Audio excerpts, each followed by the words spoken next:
In this video we're looking at exam 1 number 6. Number 6 needs to be read very carefully, and we have to know what all of the symbols are telling us in order to solve it.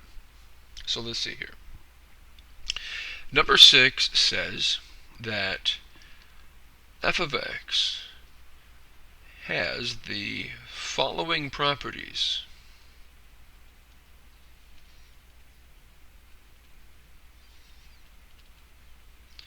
And then it tells us what those properties are.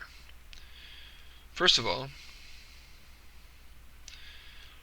f of 0 must equal 3.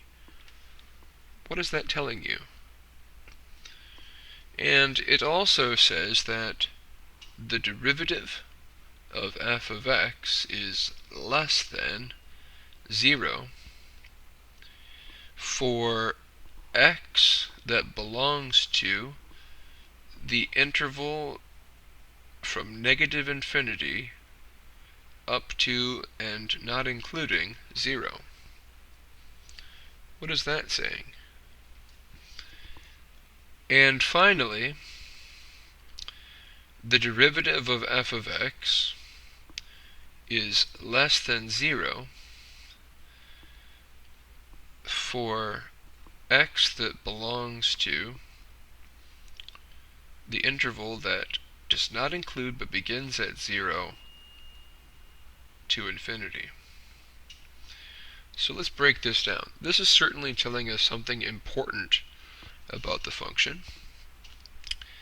What is this part telling us? Well, this says, this part that I'm underlining, this part says that the derivative is less than 0. If a number is less than 0, that means it's negative. So this is saying that the derivative is negative as long as the x's, are in the interval from negative infinity up to 0. Over here on the side, I want to show what interval that is. This is the number line. There's 0. So from negative infinity to 0 is this whole left side of the number line, up to 0 but not including 0, and all the way to negative infinity. Okay? Here, what is this part? This is saying that the derivative is less than 0, which also means it's negative, for the x that belong to the interval that begins but does not include 0 to infinity, so that is this part. In other words, it's telling us something about the derivative over almost the entire real number line. It doesn't tell us what's going on at exactly 0, but that may not matter. Well, this is not the problem. This is understanding the problem. What does the problem actually ask for? It asks us to sketch a possible graph of f of x. There could be many acceptable answers to this question, but here would be one good answer to this question. So here comes the sketch. I'm putting in this is my f of x axis. You can think of this as like the y-axis. And here is my x-axis. Now, let's consider the first part first. So it says f of 0. That means when x is 0, the function becomes 3. This is telling us something about the y-intercept. Here's y equals 1, y equals 2, y equals 3. And when x is 0 here at the origin, the function has to be 3, so I'm going to just plot that point. Whatever my graph looks like, it must have this point as its y-intercept. Now, let's use the other information. First of all, the derivative is less than 0, so the derivative is negative as long as I am have a value of x that's less than 0.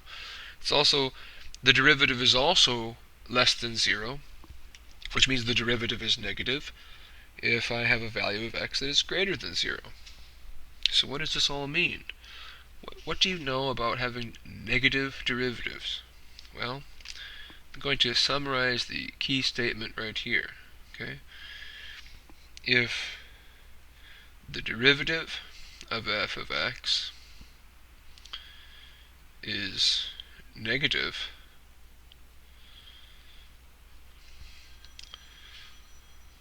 on an interval,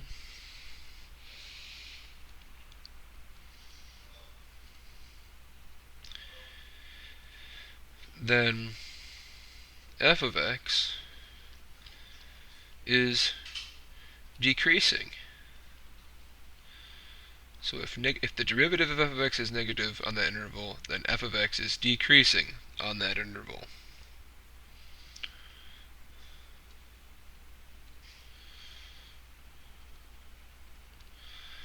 So there are many ways we could make sure we drew a graph that was decreasing over all those values of x, but here would be one pretty good way to do it. Make sure it looks like I'm going through that important point.